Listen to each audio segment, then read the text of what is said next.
پھر گناہ گار، یہ بڑی انٹرسٹنگ بات ہے. گناہ گار کے حوالے سے صحیح بخاری کی جو ہے نا وہ حدیث ہے، اللہ کے نبی صلی اللہ علیہ وسلم نے فرمایا کہ جب لوگ جنت میں انٹر ہوں گے اور جہنمی جہنم میں انٹر ہوں گے تو اللہ رب العالمین کہیں گے کہ جس کے دل میں رائی کے دانے برابر بھی ایمان ہے اس کو نکال لاؤ، جہنم سے نکال لو. تو وہ پھر فرشتے یا وہ نکال کر لے کر آئیں گے اور وہ لوگ برنڈ ہوئے ہوں گے اور کالے ہوئے ہوں گے، ظاہر ہے جل جل کے اللہ معاف کرے، تو ان کو نہر الحیات میں پھینکا جائے گا اور وہ سیڈز کی طرح گرو کریں گے اور ایک بہت خوبصورت شکل میں جو ہے نا وہ نکل آئیں گے. تو اللہ کے نبی صلی اللہ علیہ وسلم پھر فرمائیں گے کہ do you not see how they emerge yellow and crab. تو یہاں سے یہاں یہ اخذ کیا اسکالرز نے کہ گناہ گار جو ہیں ان کی بھی شفاعت ہوگی، لیکن ظاہر ہے کہ وہ جنت میں جب جنتی چلیں گے پھر ان لوگوں کو بھی نکالا جائے گا شفاعت کی وجہ سے. پھر وہ لوگ کہ جنہوں نے میجر سینس کیے ہیں، کبیرہ گناہ، یہ ترمذی کی روایت میرے سامنے ہے کہ نبی صلی اللہ علیہ وسلم نے فرمایا کہ میری سفارش میری امت میں سے ان لوگوں کے لیے بھی ہوگی جنہوں نے کبائر گناہ کیے ہیں. تو اس پہ ذرا آپ جو ہے وہ رہنمائی فرما دیں، یہ ٹھیک ہے یہ آرڈر اور یہ ساری جو ٹائپس ہیں؟ جی یہ والی جو سفارش ہے نا جی لوگوں کے لیے اس طرح سے سفارش کرنا، اصل میں اس کا مرحلہ آئے گا پل صراط کے بعد. اچھا پل صراط کے بعد، ٹھیک ہے. پل صراط سے تو لوگ بہت سارے جہنم میں گر جائیں گے. اللہ اکبر. اب اس کے بعد پھر سفارش خاص طور پر وہ جو اہل الکبائر کی سفارش ہے نبی صلی اللہ علیہ وسلم کریں گے، جو آپ نے حدیث کی طرف اشارہ کیا. اور یہ اس امت کا اہل السنہ والجماعہ کا ایک میزہ اور عقیدہ ہے. ٹھیک ہے. ان کے برعکس جو معتزلہ اور یہ اس طرح کے جو لوگ تھے، وہ لوگ یہ کہا کرتے تھے کہ جس سے کبیرہ گناہ ہو گیا وہ مستقل جہنم ہے، وہ کبھی باہر نہیں آ سکتا. اور یہی اصل میں مسئلہ تھا ان کا، خارجیوں کا بھی یہ ایک ایشو تھا. تو یہاں پر نبی صلی اللہ علیہ وسلم نے جو ایونٹس ہمیں بتائے، ابھی ہم کہاں پہ پہنچے تھے اس ایونٹ پہ کہ جو ڈارکنس. اچھا ڈارکنس سے پہلے ایک اور چیز بھی ہوگی، وہ ہم چھوڑ گئے. وہ یہ ہوگا کہ جب نام اعمال سب کو ان کے ہاتھوں میں دے دیے جائیں گے، تھما دیے جائیں گے، تو پھر اللہ تبارک و تعالیٰ سارے لوگوں کو ٹولیوں میں کر دیں گے، گروہ.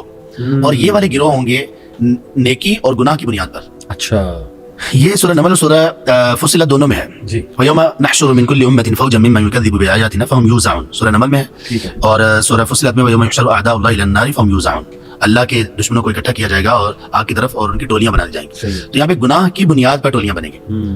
چوری کرنے والے سب ایک گروہ بن جائے گا، شرک کرنے والے سب ایک گروہ بن جائے گا، زانی سب ایک گروہ بن جائے گا. اس طرح سے پھر ان کو ہانکا جائے گا جہنم کی طرف. جہنم کی طرف ہانکا جانا یہ ان کے ساتھ ہوگا. اور تب یہ ڈارکنس پیدا ہوگی اور اس میں جو مومن ہوں گے وہ اپنا راہ تلاش کر لیں گے. اور یہ جو ڈارکنس پیدا ہوگی تو اس کا مطلب یہ کہ وہاں سے پل صراط تک بھی بڑی مشکلات ہوں گی، راستہ ملے نہ ملے، کس طرف لوگ جا رہے ہیں. جانا تو ایک، وہ تو ایک سمت میں ہوگی نا. تو یہ ہوگا. اس کے بعد پھر جب پل صراط پر پہنچیں گے تو پل صراط کے بارے میں پھر آپ صلی اللہ علیہ وسلم سب سے پہلے آپ اس کو کراس کریں گے. اور اس کے بارے میں جو آتا ہے، جو آپ نے شروع میں بھی سوالات کیے کہ وہ کیسے ممکن ہے کہ اس کے اوپر سے گزر جائیں. اور تو ایک تو یہ کہ اس کے رولز اور ریگولیشنز اور سب جو چیزیں ہیں وہ مختلف ہوں گے. اور دوسرے نمبر پر یہ ہے کہ آپ صلی اللہ علیہ وسلم نے یہ فرمایا کہ لوگوں کا اس کے اوپر سے گزرنا یہ لوگوں کی نیکی اور خیر کی بنیاد پر ہوگا. یعنی وہاں پر جو سپیڈ، جو انجن ہوگا وہ نیکیاں ہوں گی. صحیح. جس کی نیکیاں جتنی پاورفل ہوں گی اتنی تیزی سے وہ گزرے گا. صحیح. تو کچھ لوگ ایسے، کچھ مومن ایسے ہوں گے جو وہاں پہ شدید زخمی ہو کے تب کراس کر سکیں گے. اور آپ صلی اللہ علیہ وسلم نے یہ بھی فرمایا کہ اس پل صراط کے نیچے آنکڑے سے لگے ہوں گے، ہک ٹائپ لوہے کے بڑے بڑے وہ لگے ہوں گے. تو کچھ ایسے لوگ بھی ہوں گے، مومن ہوں گے، گریں گے اور ان کے ساتھ اٹک جائیں گے. ہوں گے تو زخمی لیکن نیچے نہیں جائیں گے. پھر وہ کسی طرح سے اوپر آ جائیں گے. یہ وہ لوگ ہوں گے جن کی نیکیاں بہت کمزور ہوں گی، بہت کمزور ہوں گی نیکیاں جن کی. تو یہ وہ لوگ ہوں گے لیکن پھر وہ گزر جائیں گے. اب یہ اس کے بعد کا آخری جو مرحلہ ہے نا وہ آتا ہے جنت میں داخل ہونے سے پہلے والا، کہ جب لوگوں کی سفارش ہوگی. ٹھیک ہے. یہاں پہ نبی صلی اللہ علیہ وسلم ان لوگوں کی بھی سفارش کریں گے جو آگ میں، آپ نے جس حدیث کی طرف اشارہ کیا، وہ آگ میں جل کے کوئلہ بن چکے ہوں گے. تو اللہ تبارک تعالیٰ ان کو لائف ریور اس میں ڈالیں گے اور پھر وہ ایسے اگیں گے اور پھر بہت خوبصورت شکل اللہ تبارک تعالیٰ ان کو دیں گے. اچھا ایک سوال رہ گیا، وہ یہ تھا کہ ایک حدیث میں آتا ہے نا کہ سب سے پہلے، مطلب اس سے اخذ کرتے ہیں لوگ کہ سب سے پہلے شہید کا حساب لیا جائے گا. یہ صحیح بات ہے کہ سب سے پہلے اس کا لیا جائے گا شہید کا؟ نہیں، ایسا نہیں. وہ پھر حدیث ویسے جنرل ہے کہ شہید کا حساب، پھر عالم کا حساب، قاری کا حساب، نیت پر جو حدیث ہے. جی اس کے بارے میں نا آپ یہ کہہ سکتے ہیں، یہ کہہ سکتے ہیں، لیکن اصل میں جو حدیث کے الفاظ ہے نا وہ یہ ہے کہ جہنم کی آگ کو جن 3 لوگوں سے بھڑکایا جائے گا وہ یہ 3 لوگ ہوں گے جو اسلام کے چوٹی کے عمل کرنے والے ہوں گے. ایک ان میں شہید ہے، ایک عالم قاری ہے اور ایک سخی ہے. تو ان سب کے جو نیکیاں یا اتنے بڑے اعزاز کے بعد اصل میں جو ایشو ہوگا وہ ریاکاری ہوگی. ریاکاری ان کے سارے اعمال کو ختم کر دے گی. بالکل ٹھیک. یہ ایک حدیث شیخ میرے سامنے آئی ہے ترمذی کی. انس بن مالک کہتے ہیں کہ میں نے نبی اکرم صلی اللہ علیہ وسلم سے درخواست کی، میری سفارش کی قیامت والے روز. تو انہوں نے جواب دیا کہ ہاں میں کروں گا.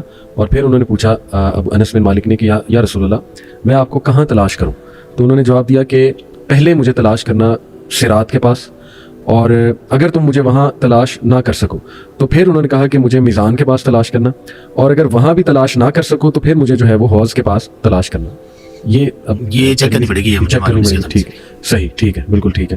تو ایک بار ہم پھر ذرا یہ آڈینس کو بتا دیں کہ کون سے لوگوں کو روکا جائے گا پانی پلانے سے، منع کرنا. یہ وہ لوگ ہوں گے جو لوگ نبی صلی اللہ علیہ وسلم کے دنیا سے تشریف لے جانے کے بعد قیامت تک جن لوگوں نے نبی صلی اللہ علیہ وسلم کے دین میں ایڈیشنز کی دین کے نام پر نئی چیزیں اس میں ایڈ کی. ٹھیک ہے. اور یہ معمولی چیز نہیں ہے. اسی لیے اب دیکھیے کہ یہ حوض کوثر سے جو بندہ دھتکار دیا گیا یا جس کو روک دیا گیا, یہ کوئی چھوٹا لاس نہیں ہے. بالکل بالکل. اس 50,000 سال کے دن میں جس کو یہ پانی نہ ملا وہ تو گیا. اب یہ اس میں گناہ اصل میں کیا ہے, یہ امام مالک رحمہ اللہ کے قول ہے, اس کے ذریعے سے یہ بات ہم سمجھ سکتے ہیں. انہوں نے یہ کہا کہ جس بندے نے کسی بدعت کو ایجاد کیا دین میں نئی چیز کو, فقط زعم ان محمد صلی اللہ علیہ وسلم قد خان, اس نے یہ اصل میں گمان کیا کہ نبی صلی اللہ علیہ وسلم نے رسالت کو پہنچانے میں شاید خیانت سے کام لیا, نعوذ باللہ من ذلک, اس لیے کہ آپ نے تو ایک چیز بھی نہیں چھوڑی, تو اس کو پھر کیا ضرورت پیش آئی کہ یہ دین میں کچھ نئی چیزیں ایڈ کرے, تو یہ وہ لوگ ہوں گے جو روکے جائیں گے. اچھا, اس کے بعد ایک جگہ کا ذکر ہوتا ہے یا وہ کیفیت ہے, آپ بتائیے. قنطرہ, القنطرہ, اور یہاں کے بارے میں کہا جاتا ہے, یعنی پل صراط کے بعد ایک ایسی جگہ جہاں پہ جو لوگ اب جنت میں داخل ہونے والے ہیں ان کے دل سے غل نکال لیا جائے گا, یعنی تمام نفرتیں, دشمنیاں جو بھی آپس میں دنیا میں اگر تھیں کسی کی, تو ظاہر ہے ان کو بالکل پاکیزہ کر دیا جائے گا ان کے دل کو. تو یہ جگہ کا حدیث میں آتا ہے یا یہ ویسے علماء کرام نے ایک جگہ بیان کی ہے؟ جی, یہ قنطرہ کا حدیث میں ذکر ہے اور صحیح بخاری میں یہ حدیث ہے. اور یہ قنطرہ وہ جگہ ہے جو پل صراط سے گزرنے کے بعد یہ وہ جگہ ہوگی جو جنت اور جہنم کے درمیان ہوگی. یہاں پر ایک مرتبہ پھر روکا جائے گا ان لوگوں کو جن لوگوں نے جنت میں داخل ہونا ہے. اچھا. اور یہ آخری ایونٹ یہاں پہ شروع ہوگا. آخری ایونٹ اصل میں یہ ہے کہ جو نبی صلی اللہ علیہ وسلم سب سے پہلے جنت کا دروازہ کھلوائیں گے, بس اس کے بعد آگے پھر جنت والے جنت میں چلے جائیں گے. تو جہنم والے تو پہلے ہی پل صراط میں وہ گر چکے ہوں گے, اور ایک طرف اب جہنم ہے ایک طرف جنت ہے, درمیان میں قنطرہ جگہ پر لوگوں کو روک لیا جائے گا, مومنوں کو. یہاں پر پھر یہ جو ہے نا ان کے دل سے غل اور کینہ نکالا جائے گا. یہ کیسے نکالا جائے گا, اس کا آپ صلی اللہ علیہ وسلم نے یہ فرمایا کہ وہ دنیا میں جو ان کے دلوں میں کچھ معمولی سی چیزیں ایک دوسرے کے بارے میں تھیں وہ وہاں پہ ایک دوسرے سے کلیئر کریں گے پہلے. اچھا, اس میں یہ بہت اہم چیز ہے. اہم چیز اس لیے ہے کہ نبی صلی اللہ علیہ وسلم نے فرمایا, صحیح مسلم ہے, وہ من كانت عنده مظلمة لأخيه فليتحلل منه اليوم, کہ جس بندے کا آپ نے کسی بھائی کے ساتھ, کسی بہن کا اپنی بہن کے ساتھ کوئی ایسا معاملہ ہے کہ اس نے ظلم کیا ہو, آپ نے اس پر ظلم کیا ہو, تو آپ صلی اللہ علیہ وسلم نے فرمایا کہ وہ آج ہی اس سے اپنے آپ کو کلیئر کروا لے. ٹھیک ہے. ورنہ وہ دن آئے گا کہ جب اس کی نیکیاں ان کو دے دی جائیں گی جن پر ظلم کیا, اور ان کے گناہ اس کے کھاتے میں ڈال کر اس کو جہنم میں ڈال دیا جائے گا. یہ تو پل صراط سے پہلے ہوگا.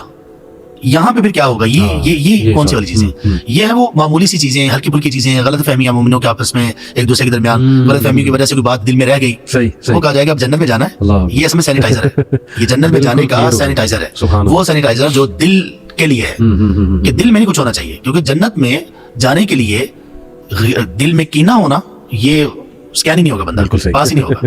تو یہ وہ قنطرہ ہے, یہ بہت اہم چیز ہے. اور اس سے ہمیں سبق یہ ملتا ہے خاص طور پہ دیندار لوگوں کو کہ دیکھو جنت میں آپ کلیئر ہو چکے ہو, آپ اسائن کر دیا گیا ہو کہ آپ جنتی ہو, لیکن ابھی بھی داخل نہیں ہوگے جب تک کہ کینہ ختم نہیں کرو. اور کاش یہ بات ہم ریئلائز کر لیں اور اس پر یقین کر لیں. وہ لوگ جو دین کا کام کرنے والے ہیں, مختلف آرگنائزیشنز کے لوگ ہیں, اس کے باوجود ایک دوسروں کے بارے میں اتنا کینہ, اتنا بغض, اتنا حسد, تو جتنے بھی اچھی راہ پہ چل رہے ہوں گے نا, جنت میں جانے سے پہلے روک دیے جائیں گے.